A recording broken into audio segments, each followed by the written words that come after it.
Welcome to Building Your Network Marketing Business with Jim Rohn. Mr. Rohn has been hailed over the years as one of the most influential thinkers of our time, as well as a major influence to an entire generation of personal development trainers and speakers. Jim has been described as a master motivator by Mark Victor Hansen, a national treasure by Vic Conant, one of the most profound thinkers and mind-expanding individuals of our time by Les Brown, and an extraordinary human being and mentor by Anthony Robbins. Jim Rohn has been sharing his success philosophies and principles for over 37 years, with more than 5,000 audiences and 3 million people worldwide. He is the recipient of the coveted CPAE Award from the National Speakers Association for excellence in speaking, and is the author of over 18 books, audio, and video programs. So now, let the man who has influenced so many help you to invent your future. Here's Mr. Jim Rohn. It is so much fun to travel the world, especially for me, farm boy from Idaho. I didn't have many skills when I first awakened to the opportunity that, you could work for pay. I knew how to milk cows, but, that was about it, and it didn't pay very well. But when I was introduced to network marketing, health and nutrition, a marketing system where I could start at the bottom, go to the top, and start part-time, it literally revolutionized and changed my life forever. I've never been the same. And a big share of my story now is sharing with people around the world this extraordinary opportunity.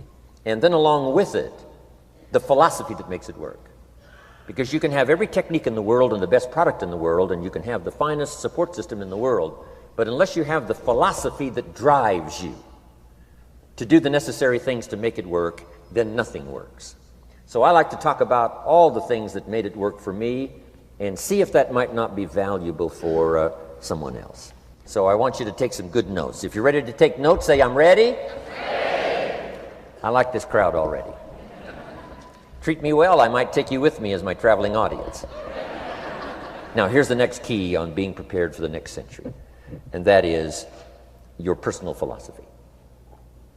At age 25, the things that so dramatically changed my life was, number one, the discovery of a unique product that I could believe in. My mother taught nutrition, and she taught good health, so I was the beneficiary of that.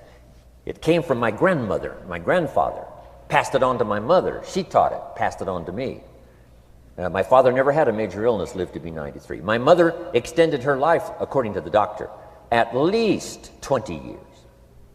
She should have died at least 20 years earlier than she did, simply because she stretched out those years by the study of good nutrition. I was an only child, and Mama studied and, mixed up all that stuff back then. She'd say, hey, me and Papa and her, she said, drink this stuff. If it don't kill us, I think it'll help, and we're gagging down this stuff. And Mama taught all of that, but the payoff was so incredible. I passed it on to my 2 daughters. They've never been ill. They passed it on to their children, my grandchildren. They haven't been ill. I mean, the study of good nutrition, paying attention, and being involved in the industry you're in, it's one of the best. So, that's so important. Your personal philosophy, what you believe in, that's going to carry you into the next century. Let me give you now some of the early philosophies that changed my life forever. I heard one of them in my introduction. Some of these philosophies have lived with me now all of these years. I've passed them on, and people have come back around saying, Mr. Rohn, 10 years ago, 20 years ago, 30 years ago, 35 years ago, I sat in your class and sat in your seminar, and those early things that you taught, I've practiced it and I'm doing it. A man not long ago showed me notes he took 23 years ago. And then he had me sign those notes. He said, I've used these notes to develop my life, my personal life, and my business life. And when he took those notes, he said, I was 18 years old. So it's incredible. I'm so thankful for all these years. But now I want to pass it along to you. Some of the philosophies that changed my life forever. Okay? If you're ready, say, I'm ready. Ready. Here's the first one. Profits are better than wages. Once I understood that, I got rich. Profits are better than wages. Nobody taught me that in high school. I went to college for a year and a half. I never heard it. I'm 25 and broke. I'm not destitute. I'm broke. Too much month at the end of the money is broke. And I finally hear this philosophy. Profits are better than wages. Now here's the phrase that goes with it. Wages make you a living, which is fine. Profits make you a fortune, which is super fine. And you can live both fine and super fine. You've now got the mechanism and the ways and means to do that. Profits are better than wages. Guess what? I taught this in Moscow when I was teaching capitalism. You know, the communists had it all wrong. They taught that capitalism was, you know, a big company that oppresses its workers. I mean, it was absolutely ridiculous. They had mentally lost it when they came up with this ridiculous philosophy. Communism taught capital belongs to the state, not the people. And we taught all these years what? Capital belongs in the hands of the people, not the state. That's why, of course, kids should pay taxes, because they can be capitalists, and all capitalists should pay taxes. And it doesn't take much to start an enterprise that makes a profit. I teach kids how to have two bicycles, one to ride and one to rent. I mean, you know, how long does it take? How long does it take to make a profit? I mean, a little ingenuity and you're on your way. So profits are better than wages. Capitalism better than communism. Communism said people are too dumb and stupid to know what to do with capital. So you must take capital away from all the dumb, stupid people and give it to the all-wise, all-knowing state. And let the state run everything. I mean, that was communism. And they devastated every country they touched. I've been to East Germany. It's taking $1 trillion just to clean up East Germany. They've already spent $500 billion. They got $500 billion more to go. I mean, every country they touched, and I've been in all of them, they devastated them all with their devastating philosophy. We teach capital belongs in the hands of the people. That's where the ingenuity is to bring goods and services to the marketplace. And I'm going to show you later the miracle of capitalism grassroots in America, which you're involved in. But once I understood this now, it was so incredible. Profits are better than wages. Now, when I first was recruited, I'm a distributor for this little product called Abunda Vita. And here's what my mentor said, Mr. Schoaf. He said, Mr. Rohn, you can start this miracle working business part-time. You don't have to go full-time, you can start part-time. And he said, if you'll devote, to start with, let's say 10, 12, 15 hours a week, where you'll start making a profit, here's what you can now say. I'm working full-time on my job and part-time on my fortune. Because profits lead to fortune. I got so excited about that philosophy. I'm working full-time on my job, but now I'm working part-time on my fortune. I found a way not only to make a living, you won't believe this, I found a way to make a fortune. Can you imagine what that's like then to get up in the morning? To go to work on your fortune? Not to go to work to pay the rent, which is okay, but a chance to go to work to make a fortune? And I said, right now I'm working part-time on my fortune and full-time on my job, but it won't be long until I'll be working full-time on my fortune. Can you imagine what life is going to be like? Now, here was my first goal when I started, and that was part-time. I wanted to equal on my profits part-time what I was earning on my full-time job. This is called the magic of part-time. It is so thrilling for people to start working the business part-time, because now you can work on profits, and it doesn't take very long. If you'll really concentrate on those 10, 12, 15 hours a week, it won't be long if you really do it right and learn some of the skills I'm going to talk about. It won't be long until you can be earning as much part-time working on your fortune as you are full-time working on your job. I did that in less than 6 months. Now I've got an incredible invitation. I found a way part-time to work on my fortune, and I'm making as much money at that as I am on my full-time job. Would you like to hear my story? It was incredible.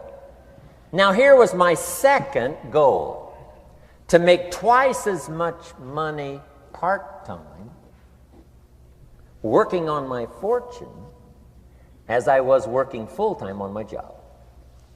And I reached that in less than a year. Making twice as much money part-time working on my fortune as I was full-time working on my job. Now I've got an incredible invitation that won't quit. I found a way, through a unique opportunity, to work part-time on my fortune And I'm now earning twice as much money as I am working full-time on my job. Would you like to hear my story? Do you imagine anybody would say, no, I don't care to hear your story? No. Everybody I said that to said, wow, yes, what are you doing? I said, I'm glad you asked. Let me tell you. Now, when I started making twice as much money part-time as full-time, here's my dilemma. I didn't want to go full-time. And why not go full-time? And the reason was because I didn't want to give up my electrifying story. Right? It was so powerful, nobody could resist the invitation to at least take a look. I didn't want to give it up. And I hung on for I don't know how long until it was, almost insane. And then finally, reluctantly, I gave up my full-time job. But now,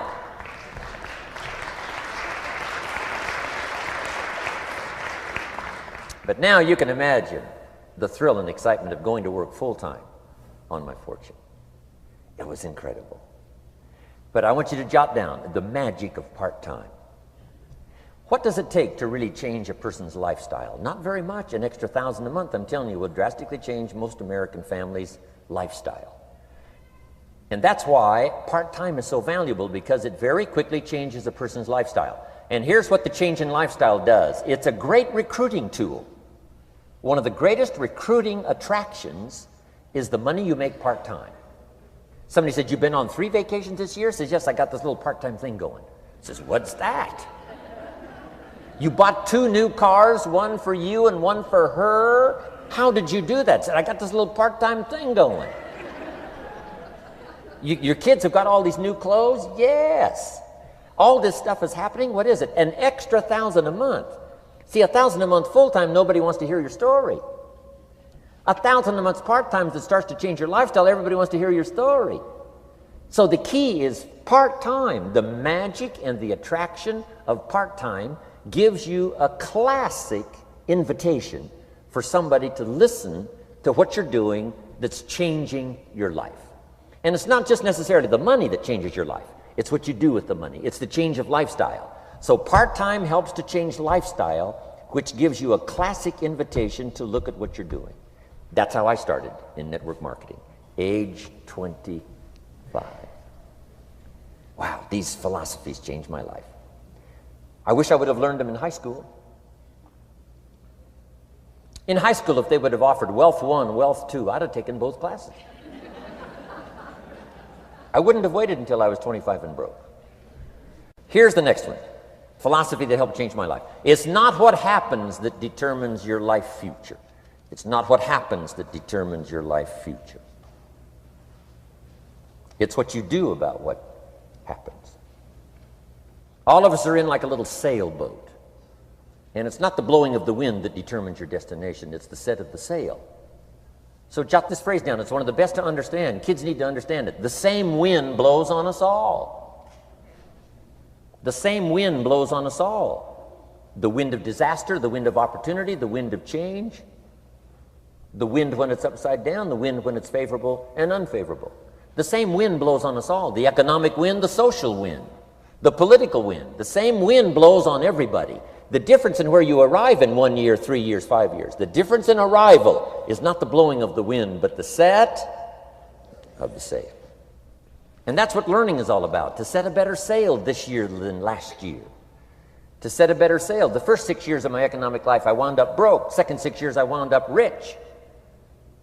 You say, well, the Democrats must have finally gotten power. No.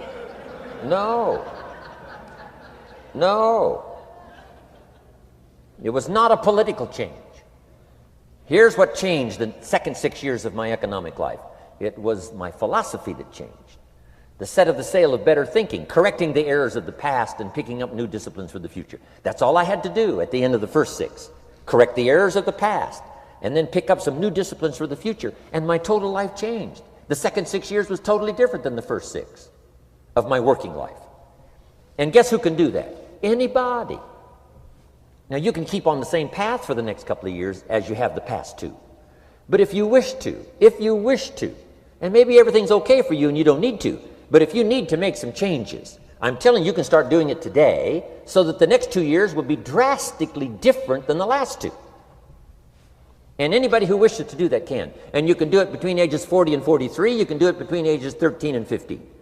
You can do it between ages 60 and 62. Any 2 years, any 5 years that you wish to drastically change from the previous 5, you can do it. If you wish to. Now, this isn't written. This is not a law. Here's what it's called: opportunity. But if you don't know you can change, if you don't know you can drastically change your income, change your future, change your health, change your marriage, change everything, if you don't know that, some people then go year after year after year after year not making much change simply because they didn't get to the class.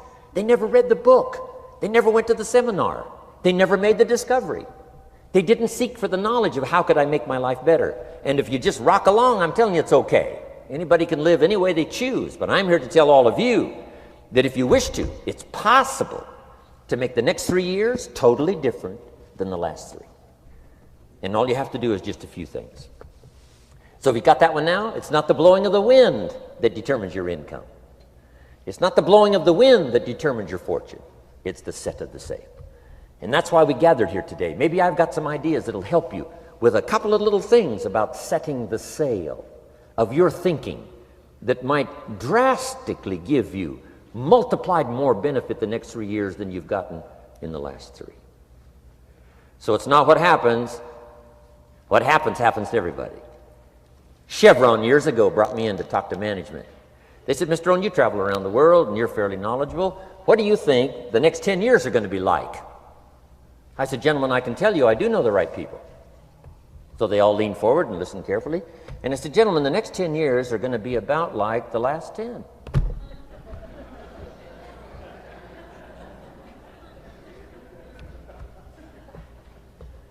The next season after fall is, well, I promise you that's not going to change. After day comes night. I promise you that's not going to change. Here's how the last 6,000 years reads. If you want to make a note of Jim Rohn's vision of history the last 6,000 years, here's how it reads: opportunity mixed with difficulty. And if we're around another 6,000 years, it's going to read like that looks like for the next 6,000 years. Opportunity mixed with difficulty. Now, sometimes there seems to be more opportunity than difficulty, and then sometimes there seems to be more difficulty than opportunity, but the mix isn't going to change. After expansion comes recession. But after recession comes expansion. Not to think so, see, is naive. And once you've got just a little of this stuff settled, then you know exactly what to do. You know exactly what to anticipate, so you can be ready. Now, here's the next one, and I heard it in my invitation. Here's what it says: for things to change, you have to change. I was hoping the government would change, and taxes would change, and economics would change, and my boss would change and be more generous. I wished for everything to change, and my teacher said, no, Mr. Rohn, for things to change for you, you have to change. Don't wish it was easier, wish you were better. Once I understood this, this altered the course of my life. Don't wish it was easier, wish you were better. And here's the big one: don't wish for less problems, wish for more skills. You don't need less problems. You simply need more skills. Don't wish for less challenge, wish for more wisdom. Accept the challenge, because you can't grow without a challenge. You can't get rich without a challenge. You can't fly without gravity. You have to understand the challenge. But that's the key, is to now develop wisdom to overcome the challenge. Don't wish for less challenge, but more wisdom. And then here's one more philosophy to help change my life forever. You can do the most remarkable things no matter what happens. Humans can do the most remarkable things no matter what happens. Philosophies that changed my life. Here's one of the big philosophies I learned in network marketing. It's called the law of averages. If you do something often enough, a ratio will appear. Key phrase: if you do something often enough, a ratio will appear. It's amazing. It's uncanny. In baseball, we call it batting average. If you talk to 10 people, one says yes. Now the ratio has begun. 1 out of 10. Talk to 10, get 1. Here's something interesting about the law of averages. Once it starts, it tends to continue. This is colossal information. Once a ratio starts, it tends to continue. If you talk to 10 and get 1, sure enough, chances are excellent. If you talk to 10 more, you'll get another one. Talk to 10 more, you'll get another one. Now you can compete. If you can only get 1 out of 10, you can compete, even with somebody that can get 9 out of 10. If you've been here a long time, you can get 9 out of 10. I just joined, I can only get 1 out of 10. If we have a 30-day contest, I will beat you. Say, well, how could you beat me? Here's why. During that 30 days, you talk to 10 and get 9. I talk to 100 and get 10. I beat you. Isn't that clever? This is clever stuff. And I do it for 2 reasons. I sincerely wish to win. But I do it for another very sincere reason. I wish for you to lose. And that's noble on my part. Here's why it's noble. You learn more by losing than you do by winning. So I wish to give you that experience. Now here's how I do it once I understand the law of averages. When I'm new, I make up in numbers what I lack in skill. I make up in numbers what I lack in skill. Now who can do that? Anybody that's ambitious. Anybody with a little ingenuity. Anybody. Doesn't matter. Now here's one more. The law of averages can be increased. You get 1 out of 10, talk to 10, get another one. Talk to 10, get another one. The 4th time you talk to 10, you get 2. Why would the 4th time you talk to 10, you get 2 instead of 1? You're getting better. You're getting better. And who can get better? Anybody. Talk to 10, get 2. Talk to 10, get 2. Finally, talk to 10, get 3. I finally got up to about 3. Now, it takes more than a genius to go past like 3 or 4. But 3 will do. If you bat 300 in baseball, they pay you $4 million a year, which means you're out 7 times out of 10. 7 times out of 10, out. Make $4 million a year. Are you ready for that? So, this works so well now in your business. Just jot the phrase down. You don't have to bat 1,000. You don't have to bat 1,000 to make big money. 1 out of 10 is fine. 2 out of 10 is terrific. 3 out of 10 is fabulous. Some particular incredible genius might get 4 out of 10. But 3 out of 10 is sufficient to make you rich beyond your wildest imagination. This is how I went after my friends, neighbors, and relatives when I first started recruiting. I said, look, I've got a new business, and I'm getting about 3 out of 10 to join. And I don't mind you. Just come to the meeting and be one of the 7.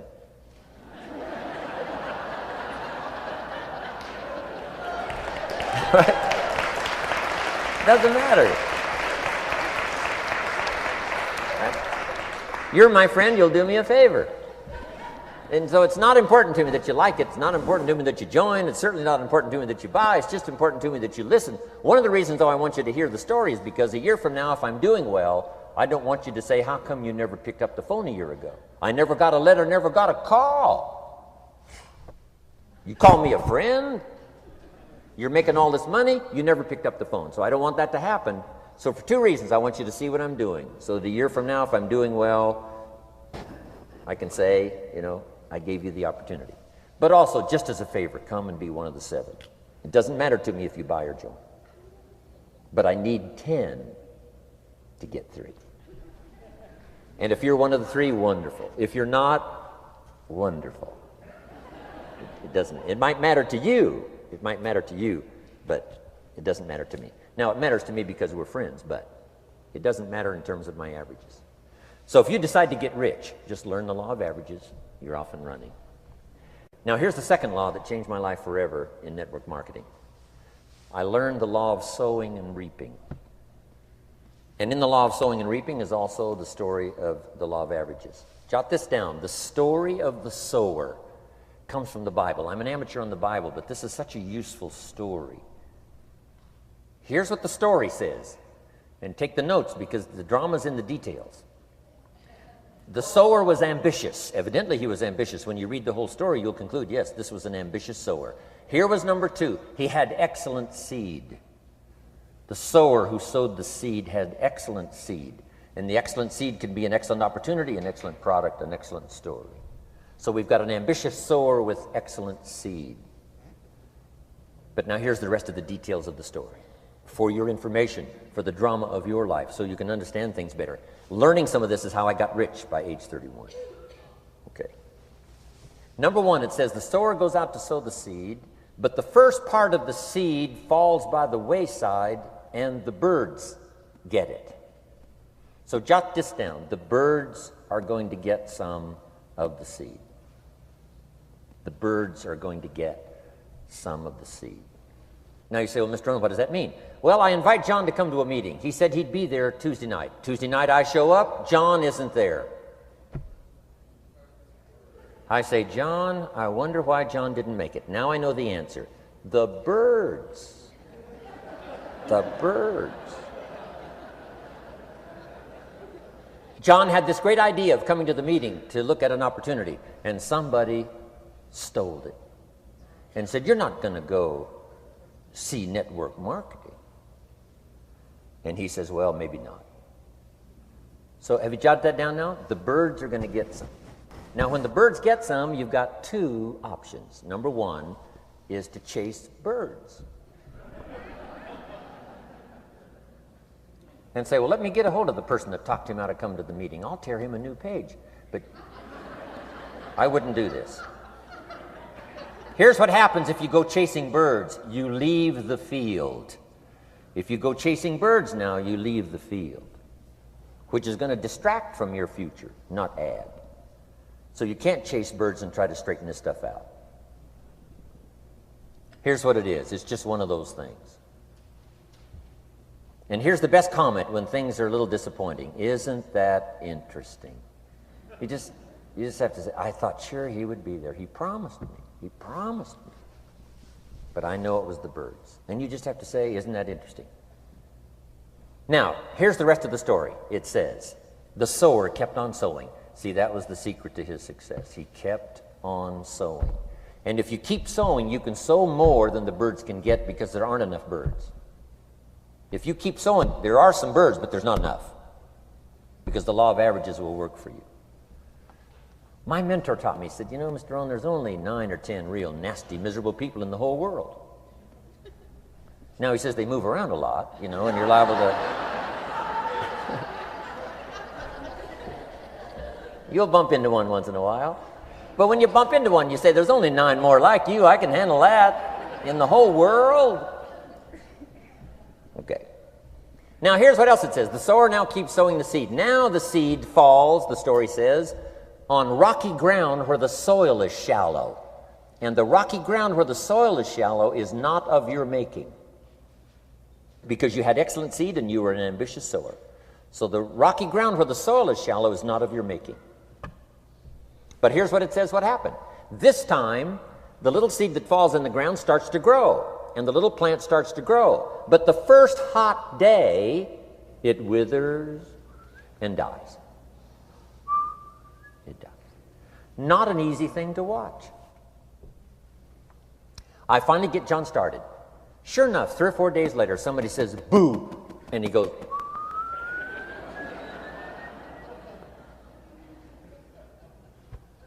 he's gone. Doesn't show up at the second meeting. And I say, I thought sure John would last a week. What happened? Jot this down. The hot weather is going to get some. And this is not of your making. Here's what you must say when that happens. Isn't that interesting? Wow. What can you do? The answer is nothing. You say, well, I'm going to try to change this. I wouldn't take that class. You know, the sun comes up in the east. Somebody says, why is that? I wouldn't spend much time on that. Just let that happen. Don't go for this why stuff. I'm giving you the answers here. The answers is in the structure and the consequences and in the deal. The answer is in the deal. Anything beyond that is not worth study. You say, well, how come some just last a little while? I wouldn't sign up for that class. Here's the answer. Some don't stay. You just have to jot that down. And when some leaves, you say, that's one of those that don't stay. Now you know what category to put them in. And you can't solve this now. It's like rearranging the seasons. You can't fool with that. All you can do is cooperate with the way things are set up. I didn't set it up.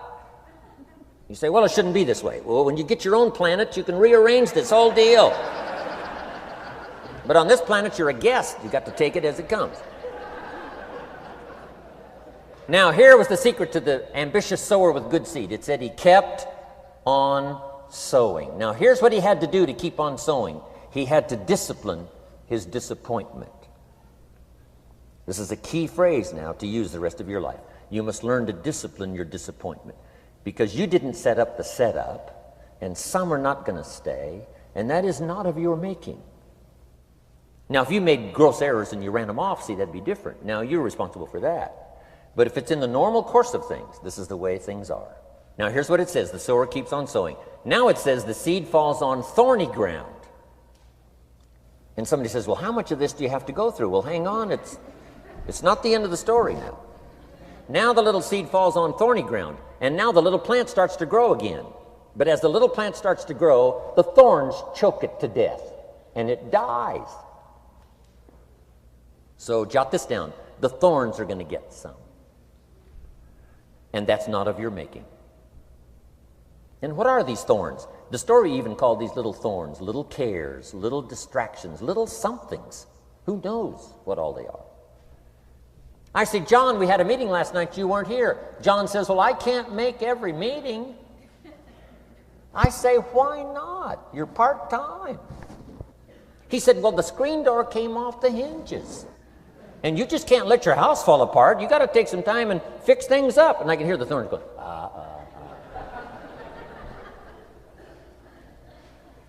He says some extra trash had piled up in the garage. You can't let mountains of trash take over.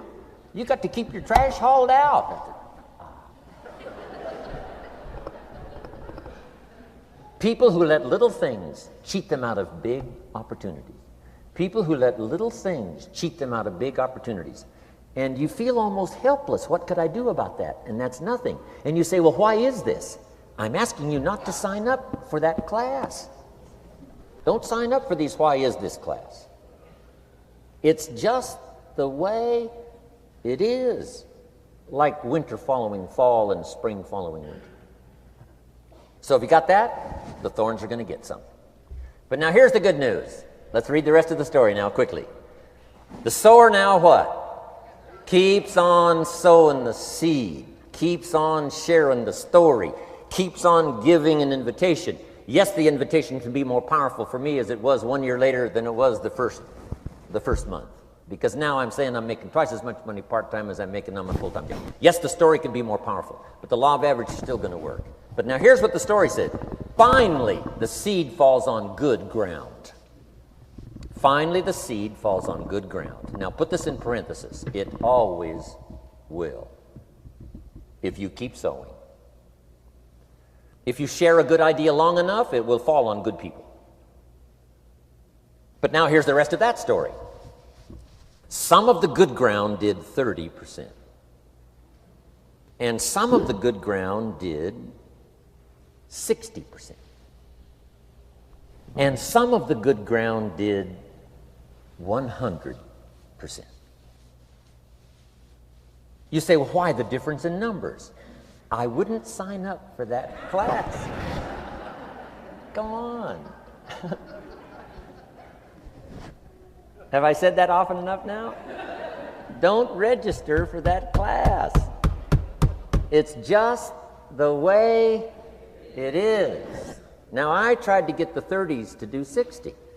Found out it was more than I could handle. I used to say, I'll make them successful if it kills me. I almost died. No, you can't do that. Here's what you do. Let the 30s do 30 to the best of their ability and keep doing 30. because that's how they build their lifestyle and get what they want out of life. And let the 60s do 60, and let the 100s do 100s.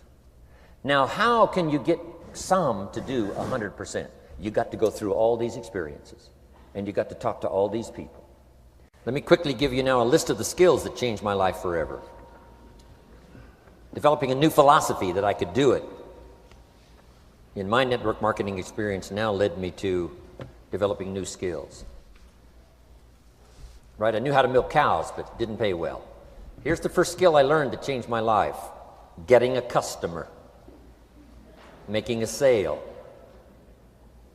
And of course, sales for you is easy, right, because it's not technical. Right? The technical is all taken care of. You simply represent your product. If you share a unique product, talk about its merits, persuade someone that it's the best, they agree to buy, that's the simple art of sales. But in your business, here's what it's more like: sharing. Because using the product yourself, gathering some testimonials, you simply share that. So we're not talking like high-powered spacecraft technical skills here. It's simply sharing something you've discovered with someone else and doing it well enough to where they agree they would like to participate. Now here's what happened when I learned sales. It multiplied my income by 5. Now, it didn't take that much because I wasn't doing that well in farm country, but it did multiply my income by 5. Sales, getting customers, laying that incredible foundation for an entrepreneurial career. So now I've got 2 skills: milking cows and making sales. Here's the next one I learned that changed me forever, and that's recruiting, introducing the business opportunity to new people. Learning how to give a good invitation, learning how to give 2 kinds of presentation, formal and informal. And the third part of recruiting, of course, is following up. Once you start a new life, now you got to take care of it, like a new mother would take care of her baby.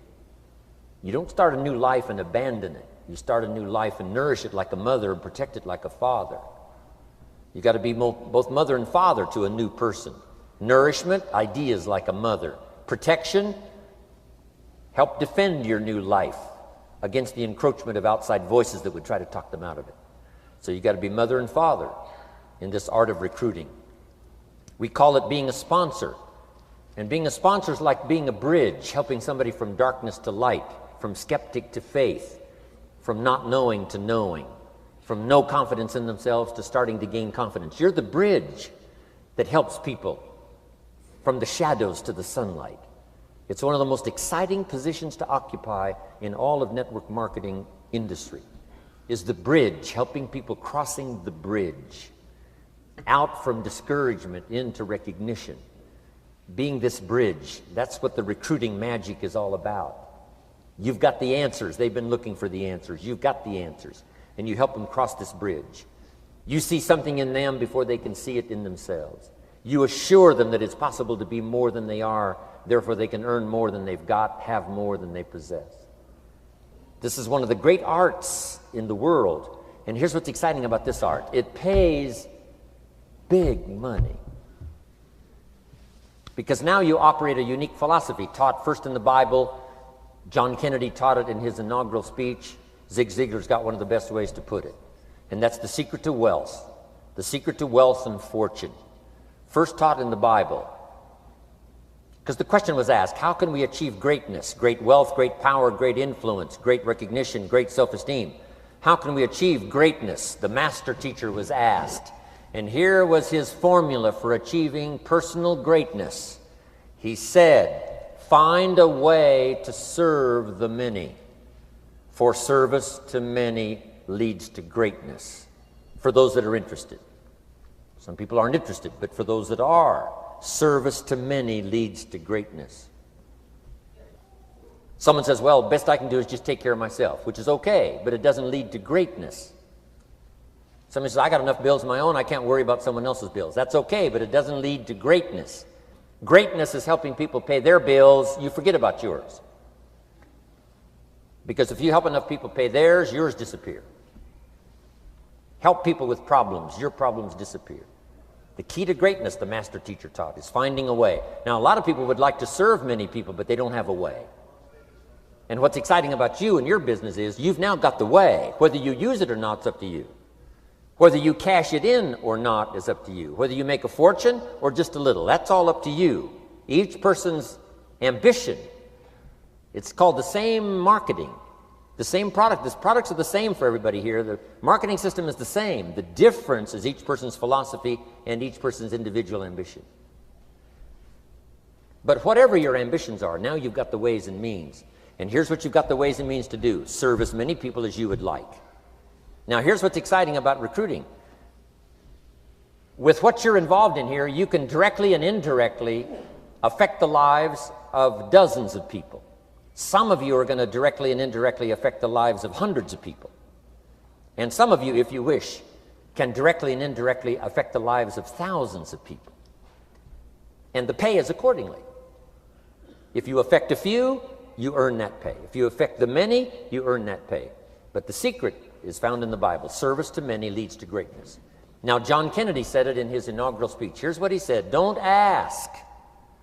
Don't we wish that was the current political philosophy? Where is John Kennedy and his philosophy? John Kennedy said, don't ask. That's important if you understand philosophy. He said, don't ask what the people can do for you. Don't ask what the country can do for you. Don't ask what the government can do for you. That's not how you get rich. That's not how you have high self-esteem. That's not how you get trophies to put on the mantle above the fireplace, asking what the people can do for you. Don't ask, he said, what the people can do for you, but ask, what could I do for my country? And the country means the people. What could I do for the people? I want trophies. I want recognition. I want high self-esteem. I would even like a chance to make a fortune. John Kennedy says it's easy. Don't ask what the people can do for you, but ask, what could I do for the people? Could I directly and indirectly serve many in my country? And now that you are participating in this program, the answer is yes. Now, Zig probably said it best. Zig's got some great stuff. Zig and I have been good friends for a lot of years. Zig says money isn't everything, but it ranks right up there with oxygen. Zig, you're right. Zig says, my dentist told me, Zig, only floss the teeth you want to keep. You know, forget the rest. But here, Zig is famous for this now. This is one of Zig's philosophies, and it goes right along with the other two, the Bible and John Kennedy. Here's what Zig says. If you help enough people get what they want, you can have everything you want. If you help enough people get what they want, you can have everything you want. Now, wanting everything you want, we call that self-interest. But it's okay to have self-interest if you do it in a positive way. By helping enough people get what they want, you can have everything you want. Now, you can accomplish all that by learning this next skill called recruiting. And I learned it, and it made me fortunes. So now I've got 3 skills: milking cows, making sales, and recruiting. Here's the next skill I learned that paid big money: organizing. Once you got a few, get them to work together, see, and that's magic. Getting people to work together is magic. Now, yes, it's challenging, like having some, several members of your family, getting them to work together is challenging, but it's magic. Getting husband and wife to work together is challenging, but it's magic when it happens. But everything magic is challenging. Just got to jot that down. Everything magic is challenging. But once you figure out the challenge and go for it, then the magic occurs. Let me tell you how magical people working together is. Let me quote the Bible again. It says, if 2 or 3 agree on a common purpose, nothing is impossible. Just try that on for your mental size. If 2 or 3 agree on a common purpose, nothing's impossible. Everybody's looking for a challenge. Here's what I teach, especially the kids. Here's the best challenge in the world. Let's go do it. Not you go do it. Let's go do it. If 2 or 3 of us decide on a common purpose to do it, nothing's impossible. Incredible. Working together, organizing. Now, when everybody's an independent, now it's a little more challenging. Like having kids, they've each got their own opinions. They've each got their own ambitions and desires. It's challenging. You've got a variety. But that's what makes life the variety. And it is, in your business, it is challenging, getting people to work together. It's like herding cats. You know, sheep are easy, but you got to try cats, herding cats. But if you can possibly get it done, the power is so immense when you get people to work together. Here's one of the powers of working together: shared testimonials. If I've got somebody new and you're there and I'm there, I give them my testimonial, you give your testimonial. Maybe what tips the scales in getting me a new person is not my testimonial, but my partner's testimonial. Somebody I'm working with, their testimonial got them. Shared testimonials are so powerful. That's why working together is okay, is powerful. Now, working by yourself is okay. All this stuff is okay. Everybody needs to know, though, where are the advantages? And these are some of the advantages. I learned to organize, paid big money. Here's what I next learned to do: promote. Promotion now pays staggering money. Now, the company comes up with what we call major promotions. Here's what you've got to come up with: the smaller promotions. The company comes up with major recognition. You've got to come up with small recognition for your people around you. The top 5. The company's got top 5. You've got your own top 5 in maybe 2 or 3 categories: top 5, top 5, top 5. And those little recognitions, to reach certain levels in the company, you have to take major steps. But for you, recognition, let them take small steps. Here's one of the secrets of your kind of business: rewarding people for small steps of progress. Rewarding people. Sometimes it's just recognition, handshake, pat on the back: Mary, you're doing a fabulous job. And you figure out what those recognitions are. Small steps of progress. Guess what promotion pays, if you learn it well? Big money. Getting people to do something they wouldn't ordinarily do by themselves. People will do some unique things by themselves, but if you can figure out a way to say, Mary, if you do this and this, she says, well, I'll go for it. Now, she wouldn't have thought of that on her own. Here's what works magic. It's better than money. Money's a bit unimportant. Here's what's important: ingenuity. The best place to wake up your ingenuity is what you're doing right now. Representing a unique product and getting customers, recruiting distributors, and promoting and all this stuff. Ingenuity. Figuring out a way. If it doesn't work this way, we'll work another way. I used my ingenuity, made a fortune. My ingenuity worked on doing all these campaigns: the spring campaign and the summer campaign and the winter campaign. This week we're going to recruit school teachers. How many of you got? How many of you got? This is school teacher week, school teacher month. I'd pick out a little category and say, let's go for it. And it doesn't matter what it is, just dream up something so that somebody's got a little more objective to go for than just their own. Key phrase: we all need to belong to something bigger than ourselves. Because we furnish inspiration for what's bigger, and the bigger furnishes inspiration for us. I learned promotion and it paid big money. Here's next I learned: communication. How to conduct a meeting. I learned identification, logic and reason, attack and confess, solution. Simple deals on communication. Wasn't easy for me at first. I stood up to give my first presentation, my mind sat back down.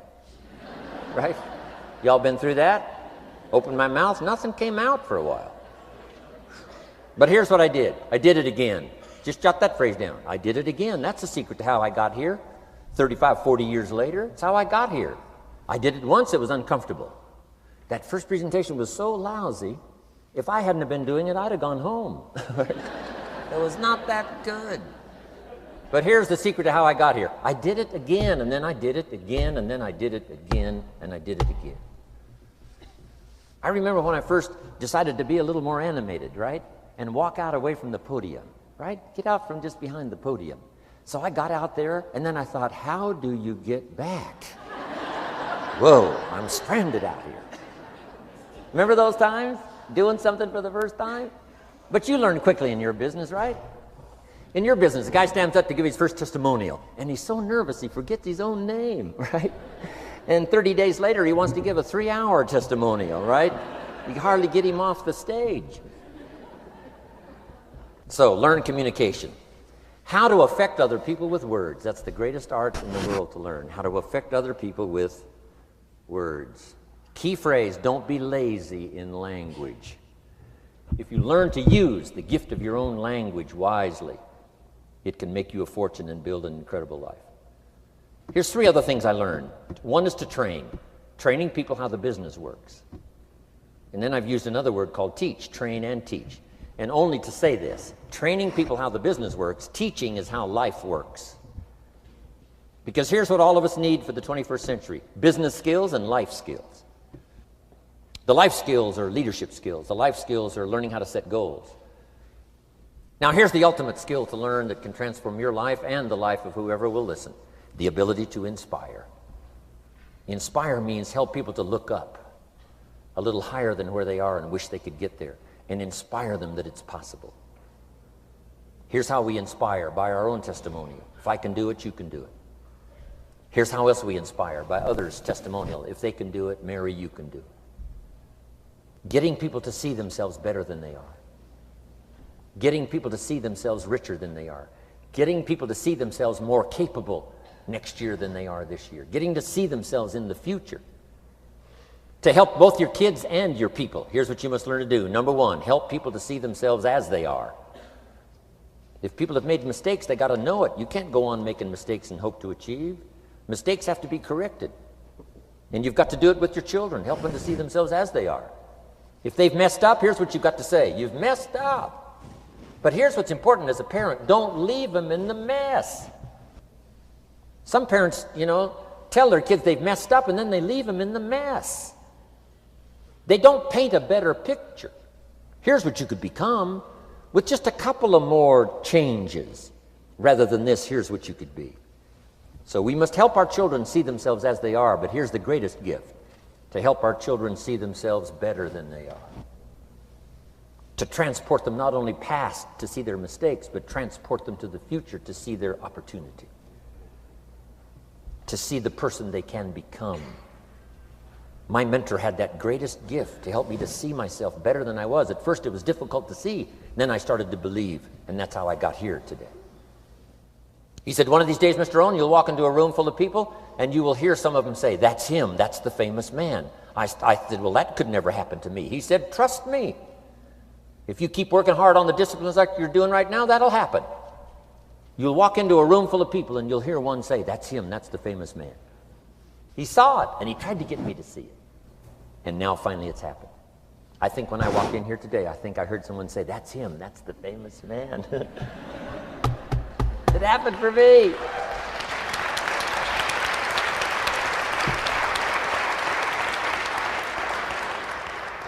And if it can happen for me, it can happen for you. Just master these skills to inspire.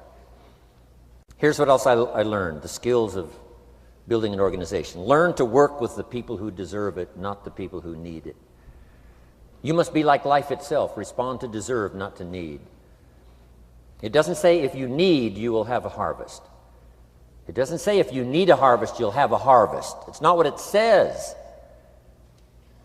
It says if you plant, chances are good you'll have a harvest. If you plant, you will reap. Not if you need, you will reap. So we must be like life itself. Respond to the people who deserve it by planting, by taking the first step. Even God himself says, if you move toward me, I'll move toward you. That's the condition. You move toward me, I'll move toward you, says the Almighty. Now, he could also say, you don't move, I don't move. You say, well, that's arbitrary. Well, when you're God, you can set it up that way. Now, learn to work with the people who deserve it, not the people who need it. Now, here's what's the next step. Teach people how to deserve your time. Teach people how to deserve your attention. Teach people how to deserve a phone call. Say, Mary, you just take this one step and I take 2 steps. You take 2 steps, I take 5 steps. You don't step, I don't step. But this isn't hard now. You step, I step. You respond, I respond. You try, I try. You make a call, I back you up. Right? Learn to teach people how to deserve your time and your attention.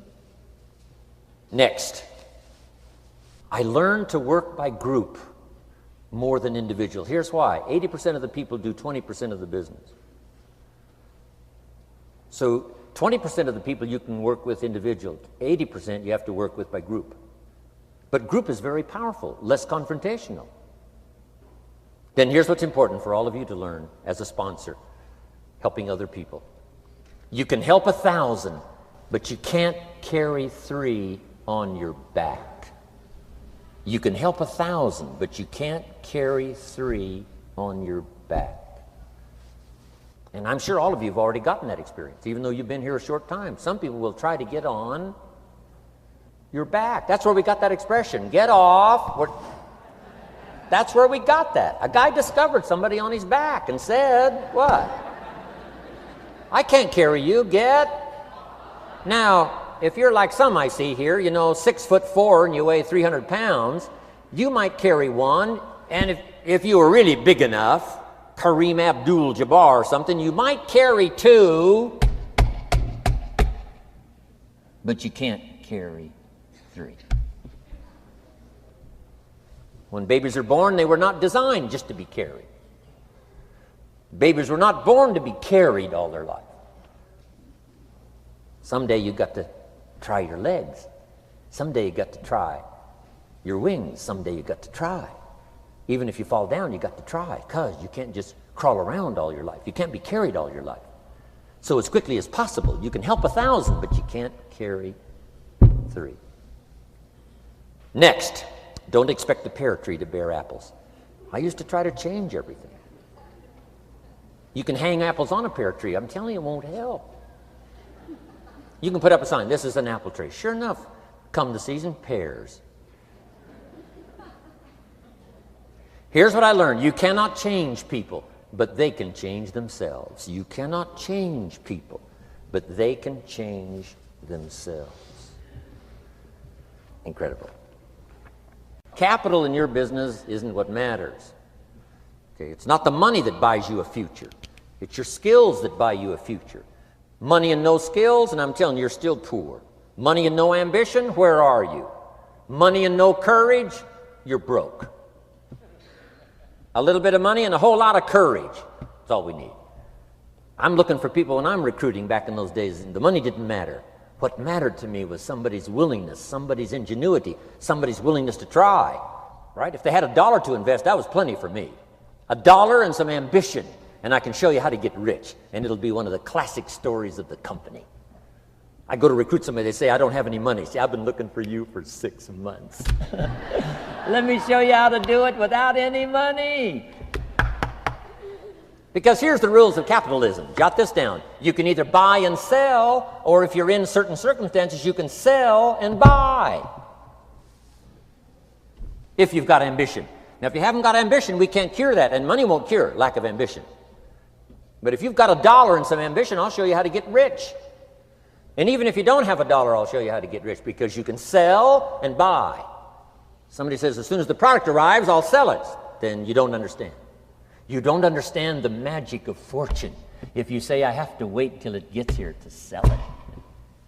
And you probably don't understand the value of your own story. Once I understood that, I knew I was going to be wealthy. That's why right in the beginning I started giving big tips. I knew I was going to be wealthy. Say, wow, this guy tips like a rich man. Say, that's right, he tips like a rich man. Even in the beginning, I tipped like a rich man because I knew I was going to be rich. Wow. Isn't this fun? Yes. So jot these phrases down as I close. Number 1, the greatest value in life is not a bank account. The greatest value in life is not a car, a home to live in. The greatest value in life is this. Make a note. Living a good life. In the midst of all of our achieving and recruiting and building and growing, helping other people, being a part of society and the country and the world, being all of this stuff, here's what you must figure out all of your life, how to continually live a good life. So let me give you my short list. I'll cover the long list the next time I see you. Here's the short list on a good life. Number 1, productivity. If you don't produce, you won't be happy. Here's number 2, good friends. The greatest support system in the world is good friends. You got to work on that. Don't be careless here. Friends are those wonderful people who know all about you and still like you. Here's next, spirituality. I'm not asking you to be a believer. I am, a believer that humans are more than an advanced form of the animal kingdom. I'm a believer that we're a special creation. I don't ask you to be a believer, but here's what I do ask. If you are a believer, here's what you must do. Study, practice, and teach. Whatever's valuable to you, study, practice, and teach. Repeat it after me now, again. Study, practice, and teach. Here's why. It builds the foundation that builds the country, that builds the nation, that helps us to compete among the nations of the world in the 21st century. And this is one of those subjects, to study, practice, and teach. Next, my parents taught, don't miss anything. Don't miss the game. Don't miss the performance. Don't miss the show, the movie. Don't miss the words. We're all inspired by the words. Elton John says she lived her life like a candle in the wind, never knowing who to cling to when the rain set in. You can't miss those lyrics. You can't miss the music. You can't miss the songs that nourish the soul. You can't describe how brief and fragile life is much better than that. George Harrison, one of the Beatles, sings, "If not for you, the winter would hold no spring. Couldn't hear a robin sing. I just wouldn't have a clue if not for you." Wow. You got to remember the words that reflect the experience. Barbra Streisand sings, "It used to be so natural to talk about forever, but used to be's don't count anymore. They just lay on the floor till we sweep them away.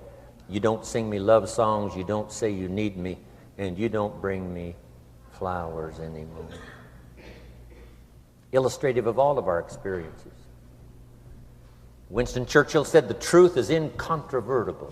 Malice may attack it and ignorance may deride it, but in the end, there it is." You got to use that. Feast on someone else's comments. Because, see, you could stay up all night and not think of that.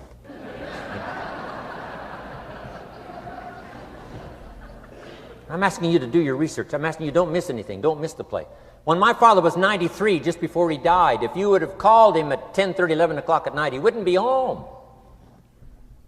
He's at the rodeo. And he's watching the kids play softball. He's at church. He's watching the concert somewhere. Every night. My parents taught me that. Don't miss anything. Even the little small things, don't miss. The big things, don't miss. Don't miss, don't miss. It's part of living a good life. Here's why. Jot this phrase down. It'll serve you well forever. If you live well, you will earn well.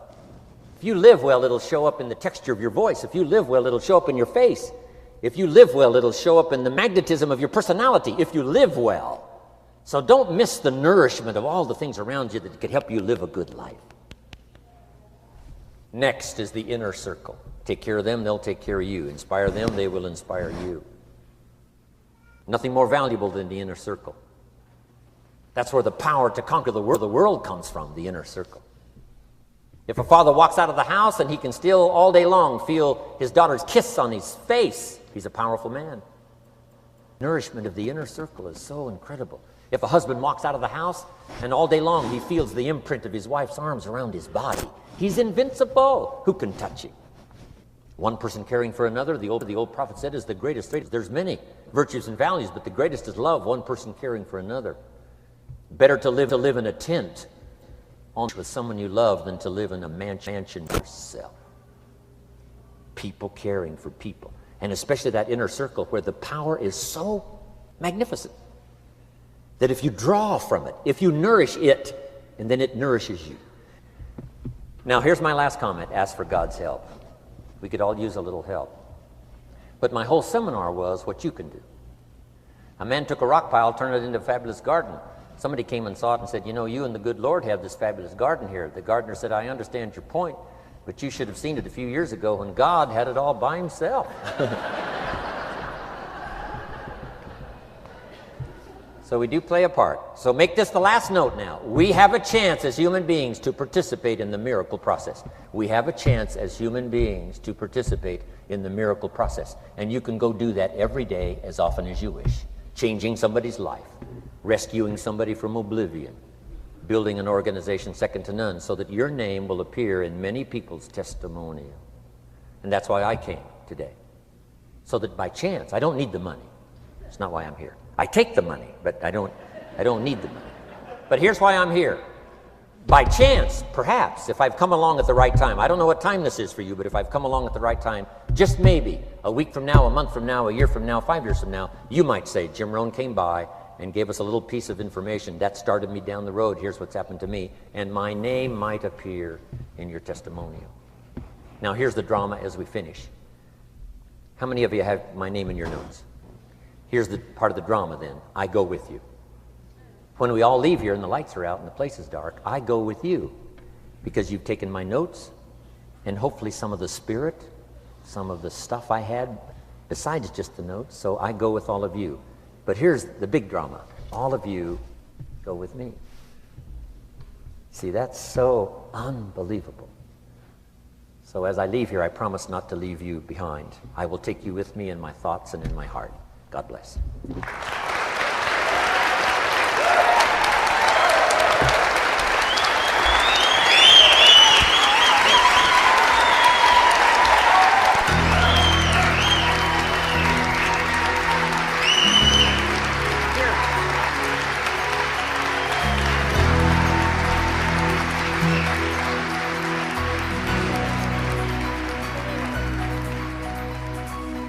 Thank you for listening to Building Your Network Marketing Business with Jim Rohn. To receive more information on Jim Rohn's speaking schedule and products, please visit his website at www.jimrohn.com. Thanks again for listening, and make it your best year ever. Here's to your success.